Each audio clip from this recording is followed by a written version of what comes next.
नमस्कार विद्यार्थी मित्रांनो, आज आपण पाहणार आहोत लिमिटेशन ऍक्टचा सेक्शन क्रमांक 18. चला तर सुरुवात करू. आता सेक्शन 18 आपल्याला काय सांगतो, तो सांगतो effect of acknowledgement in writing. म्हणजे जेव्हा देखील एक्नॉलेजमेंट हे रायटिंगमध्ये दिलं जातं तर त्याचा काय परिणाम होतो.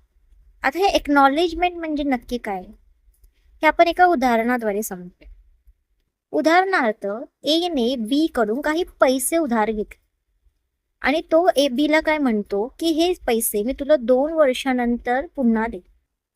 परंतु 2 वर्ष उलटून गेली तरी देखील ए ने बी ला पैसे परत केले नाही. तर इथे बी चा काय झाला, बी चा कॉज ऑफ ऍक्शन अराईज झाला ए विरुद्ध खटला दाखल करण्यासाठी. ठीक आहे.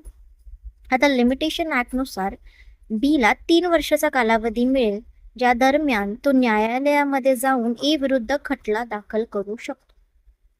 परंतु प्रिस्क्राईब पिरियड संपण्याच्या अगोदर आणि बी न्यायालयामध्ये खटला दाखल करण्याच्या अगोदर ए काय करतो, ए बीला एक एक्नॉलेजमेंट देतो. एक्नॉलेजमेंट म्हणजे काय, की तो लिखित स्वरूपात बीला लिहून देतो की ए ला बी चे पैसे त्याला पुन्हा करायचे आहेत, परत करायचे आहेत आणि ए हा बी साठी लायाबल आहे. आणि तो ते एक्नॉलेजमेंट लिखित स्वरूपात लिहून त्यावर स्वतःची स्वाक्षरी करतो, त्याला साईन करतो. तर हे झालं एक्नॉलेजमेंट. म्हणजे काय, की जेव्हा एखादी व्यक्ती जी लायाबल आहे दुसऱ्या व्यक्तीसाठी काही राईट किंवा काही प्रॉपर्टीसाठी, आणि अशा वेळेस जेव्हा दुसऱ्या व्यक्तीचं कॉज ऑफ ऍक्शन अराईज होतं तेव्हा ती जी लायाबल व्यक्ती जी आहे ती प्रिस्क्राईब पिरियड संपण्याच्या अगोदर त्या व्यक्तीला एक एक्नॉलेजमेंट देतो. एक्नॉलेजमेंट देते म्हणजे काय, की लिखित स्वरूपात देते की अशा अशा पद्धतीच्या राईट किंवा प्रॉपर्टीसाठी ती व्यक्ती तर दुसऱ्या व्यक्तीसाठी लायाबल आहे आणि त्याला परत करायची आहे आणि त्याला स्वाक्षरी करतो. अशा लिखित स्वरूपाच्या डॉक्युमेंटला आपण काय म्हणू शकतो, एक्नॉलेजमेंट म्हणू शकतो. आय होप नाव एक्नॉलेजमेंट म्हणजे काय हे क्लिअर आहे, बिकॉज हा सेक्शन एक्नॉलेजमेंट वरच मोस्टली आधारित आहे. आता सबसेक्शन 1 ऑफ 18 काय म्हणतो, की जेव्हा देखील दुसऱ्या व्यक्तीचं कॉज ऑफ ऍक्शन अराईज होतं टू एनी राईट और प्रॉपर्टी और टायटल, कुठल्याही प्रकारच्या प्रॉपर्टीसाठी किंवा टायटलसाठी जेव्हा एखाद्या व्यक्तीचं दुसऱ्या व्यक्ती कडे कॉज ऑफ ऍक्शन अराईज होतं, ठीक आहे, अशा वेळेस ती दुसरी व्यक्ती न्यायालयामध्ये जाऊन सूट किंवा ऍप्लिकेशन दाखल करू शकते. मग जेव्हा त्या व्यक्तीला जो प्रिस्क्राईब पिरियड मिळतो, त्या प्रिस्क्राईब पिरियड संपण्याच्या अगोदरच जी व्यक्ती लायबल आहे ती त्या दुसऱ्या व्यक्तीला एक्नॉलेजमेंट देते आणि ती एक्नॉलेजमेंट काय करते, लिखित स्वरूपात देते आणि त्यावर स्वतःची स्वाक्षरी करते. मग अशा वेळेस जेव्हा ती व्यक्ती जी लायबल व्यक्ती त्या दुसऱ्या व्यक्तीला एक्नॉलेजमेंट देते, त्या प्रत्येक एक्नॉलेजमेंटच्या वेळेस न्यू प्रिस्क्राईब पिरियड स्टार्ट होणार. म्हणजे काय, की जी लायबल व्यक्ती आहे ती त्या दुसऱ्या व्यक्तीला जेव्हाही न्यू एक्नॉलेजमेंट करेल, जेव्हाही लिखित स्वरूपात नवीन एक्नॉलेजमेंट देईल, त्या नवीन एक्नॉलेजमेंट बरोबर नवीन फ्रेश प्रिस्क्राईब पिरियड स्टार्ट होणार. ठीक आहे. परंतु हे एक्नॉलेजमेंट कसं असावं, हे एक्नॉलेजमेंट इन रायटिंग असावं आणि त्याच्यावर त्या लायबल व्यक्तीची साईन असावी. एक्नॉलेजमेंट ओरल फॉर्ममध्ये ॲडमिसिबल नसतं. ठीक आहे. उदाहरणार्थ तेच पैशांचं उदाहरण जे आपण सुरुवातीला घेतलं होतं, की ए बी कडनं 2 लाख रुपये उसने घेतो आणि त्याला काय म्हणतो की हे पैसे मी 1 वर्षानंतर तुला परत करेन. परंतु 1.5 वर्ष झाली तरी देखील ए ने बी चे पैसे त्याला परत केले नाही. तर इथे काय झालं, इथे बी चा कॉज ऑफ ऍक्शन अराईज झाला. तो काय करू शकतो, न्यायालयामध्ये जाऊन ए विरुद्ध खटला दाखल करू शकतो. ठीक आहे. परंतु बी न्यायालयामध्ये खटला दाखल करण्यापूर्वी आणि त्याचा जो प्रिस्क्राईब पिरियड आहे, जो लिमिटेशन ऍक्टने त्याला दिलेला आहे 3 वर्षाचा, तो संपण्या अगोदरच ए काय करतो, बी कडे जातो आणि त्याला एक एक्नॉलेजमेंट करतो. म्हणजे काय करतो, की हो मी तुझे 2 लाख रुपये घेतले होते आणि तेच 2 लाख रुपये मला तुला परत करायचे आहे, याच्यासाठी मी एक्नॉलेजमेंट देतो, त्याच्यासाठी मी तुझ्यासाठी लायबल आहे. तो एक्नॉलेजमेंट तो लिखित स्वरूपात देतो आणि त्याच्यावर स्वतःची स्वाक्षरी करतो.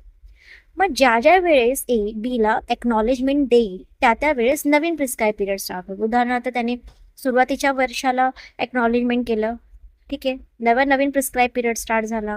त्यांनी समजा 1.5 वर्षानंतर पुन्हा एकदा त्याला एक्नॉलेजमेंट केलं, तेव्हा नवीन प्रिस्क्राईब पिरियड स्टार्ट होईल. पुन्हा 2 वर्षानंतर एक्नॉलेजमेंट केलं, पुन्हा नवीन प्रिस्क्राईब पिरियड स्टार्ट होईल. म्हणजे जेव्हा जेव्हा ए बीला एक्नॉलेजमेंट करेल in writing and with his sign, तेव्हा नवीन प्रिस्क्राईब पिरियड स्टार्ट होईल. म्हणजे सबसेक्शन 1 ऑफ सेक्शन 18चा एसेन्स काय, की with a fresh acknowledgement fresh prescribe period start. म्हणजे जेव्हा जेव्हा जी व्यक्ती लायबल आहे तर दुसऱ्या व्यक्तीला एक्नॉलेजमेंट देईल, अशा नवीन एक्नॉलेजमेंट सोबत नवीन प्रिस्क्राईब पिरियड स्टार्ट होणार.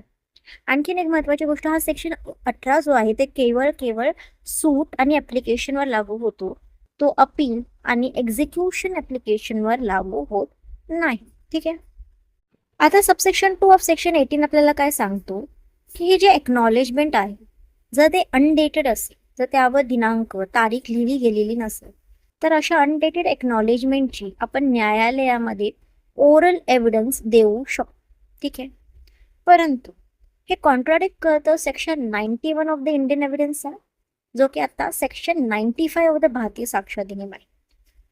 तर या सेक्शन्सनुसार the contents of the document have to be prove by documents only and not by the oral evidence. म्हणजे काय, की जेव्हा न्यायालयामध्ये कुठलाही रिटन डॉक्युमेंट क्वेश्चनमध्ये असेल, कुठलाही रिटन डॉक्युमेंट प्रूव्ह करायचा असेल, तर अशा रिटन डॉक्युमेंट आपण केवळ एखाद्या डॉक्युमेंटद्वारेच प्रूव्ह करू शकतो. त्याचं ओरल एव्हिडन्स, तोंडी ग्वाही ही न्यायालयामध्ये ॲडमिसिबलच नसतं. मग आता इथे कॉन्ट्राडिक्शन होते subsection 2 of section 18 and section 91 of the Indian evidence act और सेक्शन 95 द भारतीय साक्ष अधिनियम. मग अशा वेळी जरी सबसेक्शन 2 ऑफ सेक्शन 18 आपल्याला सांगतोय की आपण अशा एक्नॉलेजमेंट जो अनडेटेड आहे त्याचे आपण ओरल एव्हिडन्स देऊ शकतो, परंतु section 91 of the Indian evidence ॲक्टच्या नुसार आपण न्यायालयामध्ये असे एक्नॉलेजमेंट जो की अनडेटेड आहे, ज्याच्यावर तारीख लिहिली गेलेली नाही आणि तो न्यायालयामध्ये प्रूव्ह करायचा असेल, तर असा एक्नॉलेजमेंट आपण तोंडी ग्वाहीद्वारे ओरल एव्हिडन्सद्वारे प्रूव्ह करू शकणार नाही. ते केवळ आणि केवळ डॉक्युमेंट्सद्वारेच प्रूव्ह करावं लागेल. ओरल एव्हिडन्स न्यायालय ग्राह्य धरणार नाही and it will be inadmissible in a court of law because as per section 95 of the Bharatiya Sakshya Adhiniyam the contents of the document if is in the question, then the contents of the document needs to be proved by documentary evidence only. त्याचा oral evidence न्यायालयामध्ये आपण देऊ शकणार नाही. मग essence काय झाला, essence हे झाला की जरी एक्नॉलेजमेंट अनडेटेड असेल तर तो केवळ आणि केवळ डॉक्युमेंटरी एव्हिडन्सद्वारे आपण प्रूव्ह करू शकतो ॲज पर सेक्शन 95 ऑफ भारतीय साक्ष अधिनियम, not by oral evidence. Section 18 मध्ये काही एक्सप्लेनेशन दिलेले आहेत आणि त्या एक्सप्लेनेशनच्या अंडर 3 क्लॉजेस आहेत, क्लॉज ए, बी आणि सी. ते आपण एक एक करून पाहूया. त्या एक्सप्लेनेशनचा क्लॉज ए काय सांगतो, की एक्नॉलेजमेंट मध्ये अशा काही गोष्टी नसतील ज्या क्लॉज ए मध्ये दिलेल्या आहेत, तरी देखील एक्नॉलेजमेंट हे सफिशियंट असेल, परिपूर्ण असेल. तर त्या कोणत्या गोष्टी आहेत, जर एक्नॉलेजमेंटमध्ये एक्झॅक्ट नेचर ऑफ प्रॉपर्टी और राईट दिलं नसेल. म्हणजे काय, की जी व्यक्ती त्या दुसऱ्या व्यक्तीसाठी लायबल आहे ते कोणत्या गोष्टीसाठी लायबल आहे याचे एक्झॅक्ट नेचर दिलेलंच नसेल, तरी देखील एक्नॉलेजमेंट सफिशियंट असेल. किंवा असे दुसरं कारण म्हणजे काय, की the time for payment, delivery, performance or enjoyment has not come yet. म्हणजे काय, की पैसे परत करण्याची वेळ आली नसेल, तसं एन्जॉयमेंटची वेळ आली नसेल, डिलिव्हरीची वेळ आली नसेल, अशा कुठलाही कारण जरी आलं नसेल, अशी वेळ नसेल आली, तरी देखील एक्नॉलेजमेंट ही सफिशियंट असेल. तिसरं म्हणजे की जे पर्सन लायबल आहे दुसऱ्या व्यक्तीसाठी तो रिफ्यूज करतो, तो मनाई करतो की मी तुला जी राईट आहे, प्रॉपर्टी आहे, काही आहे ते देणार नाही, तो रिफ्यूज करतो, तरी देखील एक्नॉलेजमेंट काय असणार, ग्राह्य धरणार. म्हणजे काय, की आपण काय पाहिलं आतापर्यंत, एक्नॉलेजमेंटमध्ये पर्सन काय करतो, मान्य करतो की मी त्या व्यक्तीसाठी लायबल आहे, परंतु तो एक्नॉलेजमेंटमध्ये जर असं म्हणेल की मी लायबल नाही आहे, तरी सुद्धा ते एक्नॉलेजमेंट काय असेल, ग्राह्य धरण्यात येणार. ठीक आहे. आणि फोर्थ म्हणजे काय, की जो पर्सन लायबल आहे तो डिमांड करतो सेट ऑफ. आता सेट ऑफ आपण पहिल्याच लेक्चरमध्ये पाहिलं. सेट ऑफ म्हणजे काय, की जी लायबल व्यक्ती काय म्हणते की मला मान्य आहे की मला तुला 10 लाख रुपये द्यायचे, पण तुला देखील मला 5 लाख रुपये द्यायचे आहे, बरोबर. मग आपण काय करूया, सेट ऑफ करूया. म्हणजे मी 10 लाखाच्या ऐवजी तुला केवळ 5 लाख रुपये देतो, म्हणजे माझे देखील पैसे मला मिळतील आणि तुझे देखील तुला पैसे मिळतील. याला सेट ऑफ म्हणतात. म्हणजे काय, की जर जी पर्सन लायबल आहे तो तर त्याला त्याची लायबिलिटी पूर्ण करेल, पण तो दुसरी व्यक्ती देखील त्या लायबल पर्सनच्या विरुद्ध जर लायबिलिटी असेल त्याची, तर ती देखील त्याला पूर्ण करायची असेल, तर अशा वेळेस ते सेट ऑफ करू शकतात. ओके. आता जेव्हा आपण सेक्शन 18 बघू, या क्लॉज एच्या एक्सप्लेनेशनमध्ये तुम्हाला एक लाईन दिसेल बेअर ॲक्टमध्ये, or is address to a person other than a person entitled to the property or right. I hope तुम्ही सगळे बेअर ॲक्ट घेऊन अभ्यास करत आहोत. मग या लाईनचा अर्थ काय की or is address to a person other than a person entitle to the property or right. म्हणजे काय की जेव्हा एखादी व्यक्ती जी लायबल आहे ती एक्नॉलेजमेंट तर देते, परंतु ती एक्नॉलेजमेंट तिसऱ्या व्यक्तीला देते. ती एक्नॉलेजमेंट त्या व्यक्तीला देत नाही ज्या व्यक्तीविरुद्ध तो लायबल आहे, पण तिसऱ्याच व्यक्तीला ती एक्नॉलेजमेंट देते. अशा वेळेस असं एक्नॉलेजमेंट देखील व्हॅलिड असतं. ते केवळ त्यामुळे इनव्हॅलिड होणार नाही ज्यामुळे ती व्यक्ती लायबल होती, त्या व्यक्तीने ते एक्नॉलेजमेंट तिसऱ्याच कुठल्या तरी व्यक्तीला दिलं. उदाहरणार्थ काय आहे की पहिल्याच उदाहरण ते की ए ने बी कडनं 2 लाख रुपये घेतले होते, बरोबर. आता ए काय करतो, एक्नॉलेजमेंट करतो इन रायटिंग आणि त्याच्यावर स्वतःची साईन करतो, आणि हे एक्नॉलेजमेंट तो बीला न देता सीला देतो. सी काय बीचा भाऊ. मग अशा वेळेस ए ने जे एक्नॉलेजमेंट सीला दिलेलं आहे ते व्हॅलिड असेल. ते आपण इनव्हॅलिड म्हणू शकत नाही केवळ या कारणामुळे की ए ने एक्नॉलेजमेंट बीला न देता सीच्या भावाला दिला. म्हणजे काय की जेव्हा एखादी व्यक्ती लायबल असेल दुसऱ्या व्यक्तीसाठी आणि अशा वेळेस एक्नॉलेजमेंट त्या व्यक्तीला न देता तिसऱ्याच व्यक्तीला देतो, असं एक्नॉलेजमेंट देखील ग्राह्य धरलं जातं. आता एक्सप्लेनेशनचा क्लॉज बी काय सांगतो, हे जे एक्नॉलेजमेंट आहे जे लायबल व्यक्ती दुसऱ्या व्यक्तीला किंवा तिसऱ्या व्यक्तीला देते, हे एक्नॉलेजमेंट काय असावं, साईन केलं गेलेलं असावं त्या लायबल व्यक्तीद्वारे, किंवा हे एक्नॉलेजमेंट जे आहे ते लायबल व्यक्तीच्या एजंटद्वारे देखील साईन केलं गेलेलं असेल तरी देखील ते व्हॅलिड असेल. म्हणजे काय की जेव्हा एखादी व्यक्ती दुसऱ्या व्यक्तीसाठी लायबल आहे, तर अशा वेळेस एक्नॉलेजमेंट त्या लायबल व्यक्तीने साईन केलं गेलं असेल तरी देखील ते व्हॅलिड असेल, किंवा त्याच्या एजंटने त्या लायबल व्यक्तीच्या वतीने on behalf of the liable person sign केलं गेलेलं असेल तरी देखील ते योग्य असेल, तरी देखील ते व्हॅलिड असेल. So acknowledgement can be sign by the liable person himself or by his agent on his behalf. अशा दोन्ही सिनॅरिओमध्ये लायबल व्यक्तीने साईन केलं असेल किंवा त्याच्या एजंटने साईन केलं गेलेलं असेल तरी देखील एक्नॉलेजमेंट व्हॅलिड असेल. क्लॉज सी हा सोपा आहे, तो आपल्याला केवळ एवढंच सांगतो की सेक्शन 18 जो आहे तो एक्झिक्युशन ॲप्लिकेशनवर लागू होत नाही. आता एक्झिक्युशन ॲप्लिकेशन म्हणजे काय, आपल्याला माहिती आहे की जेव्हा न्यायालय एखाद्या त्या व्यक्तीच्या विरोधात, म्हणजेच काय की डिग्री होल्डरच्या विरोधात न्याय देतो, अशा वेळेस केवळ न्याय दिला, जजमेंट दिला ते पुरेसे नाही आहे. त्या जजमेंटचं एन्फोर्समेंट होण्यासाठी त्याला न्यायालयामध्ये जाऊन एक ॲप्लिकेशन द्यावं लागतं की एक्झिक्यूट करा, माझ्या वतीने जो न्याय आलेला आहे त्याला एक्झिक्यूट कर. ठीक आहे, अशा ॲप्लिकेशनला एक्झिक्युशन ॲप्लिकेशन म्हणतात. हा जो सेक्शन 18 आहे तो एक्झिक्युशन ॲप्लिकेशनवर लागू होत नाही. म्हणजेच काय की सेक्शन 18 हा केवळ सूट आणि ॲप्लिकेशनवर लागू होतो, तो अपीलवर लागू होत नाही. आणि क्लॉज सी नुसार तो एक्झिक्युशन ॲप्लिकेशनवर देखील लागू होत नाही. तर आपल्याला सेक्शन 18 कुठे लागू होतो, कुठे लागू होत नाही हे देखील माहिती असणं गरजेचं आहे. बिकॉज प्रिलियम्समध्ये मेनली ज्युडिशरीच्या किंवा कुठल्याही कॉम्पिटिशन एक्झामच्या लॉच्या असे क्वेश्चन्स येऊ शकतात की on which section 18 does not apply. So section 18 does not apply on appeal and execution application but is applies on suit and application. Okay. आता याच सेक्शन 18 वर आपण 2 केस लॉस पाहूया. पहिलं आहे लक्ष्मीनाथन कॉटन मिल्स को limited versus aluminium corporation of India 1971 supreme court. या केसमध्ये ऑनरेबल सुप्रीम कोर्टने हेल्ड केलं होतं की जो एक्नॉलेजमेंट आहे जर तो आपल्याला सांगत नसेल की what is the exact nature and the liability, तरी देखील तो सफिशियंट आहे. हे आपण एक्सप्लेनेशनच्या क्लॉज ए मध्ये देखील पाहिलं होतं की जर एक्नॉलेजमेंटमध्ये नेचर किंवा एक्झॅक्ट लायबिलिटी नसेल तरी देखील एक्नॉलेजमेंट हे सफिशियंट आहे.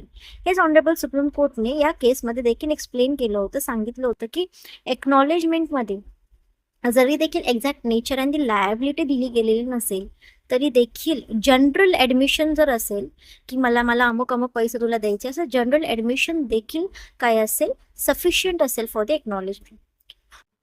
दुसरं माननीय न्यायालयाने हे केलं की जी व्यक्ती स्वतःची लायबिलिटी एक्नॉलेजमेंटद्वारे ॲडमिट करत आहे त्याची लायबिलिटी जी आहे ती प्रेझेंट आणि एक्झिस्टिंग असावी, ती सद्यस्थितीमध्ये अस्तित्वात असावी. तिसरं म्हणजे काय, की जी व्यक्ती एक्नॉलेजमेंट देत आहे त्याचे इंटेन्शन असावं ते एक्नॉलेजमेंट ॲडमिट करण्यासाठी. आणि चौथं हे हेल्ड केलं गेलं होतं की एक्नॉलेजमेंट काय करतो, केवळ प्रिस्क्राईब पिरियड एक्सटेंड करतो. आपण ऑलरेडी पाहिलेलं आहे की fresh acknowledgement fresh prescribe period देतो.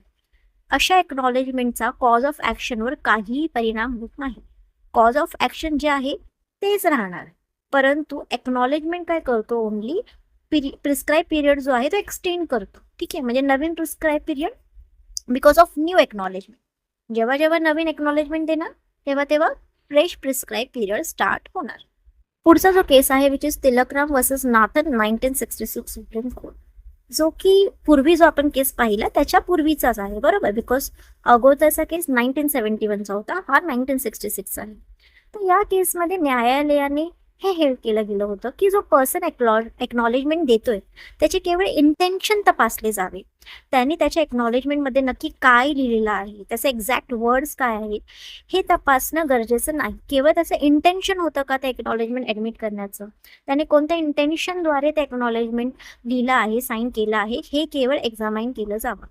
आणि दुसरी महत्त्वाची गोष्ट कोर्टाने ही म्हटली की acknowledge must be done with in prescribe period. म्हणजे काय की एक्नॉलेजमेंट जे आहे ते केवळ प्रिस्क्राईब पिरियडच्या अगोदर करावं. प्रिस्क्राईब पिरियड संपुष्टात आल्यानंतर एक्नॉलेजमेंट केलं जाऊ शकत नाही. तर एक्नॉलेजमेंट जे आहे ते प्रिस्क्राईब पिरियड संपण्याच्या अगोदर करावं. जर त्याच्यानंतर केलं गेलेलं असेल तर एक्नॉलेजमेंट ग्राह्य धरला जाणार नाही. आय होप हे लेक्चर तुम्हाला आवडले असणार आणि तुमच्यासाठी युजफुल असेल. असेच मराठीमध्ये लिमिटेशन ॲक्टचे लेक्चर तुमच्यापर्यंत पोहोचण्यासाठी चॅनेलला सबस्क्राईब करा, कमेंट करायला विसरू नका, शेअर करायला विसरू नका. तोपर्यंत अभ्यास करत राहा. Thank you so much.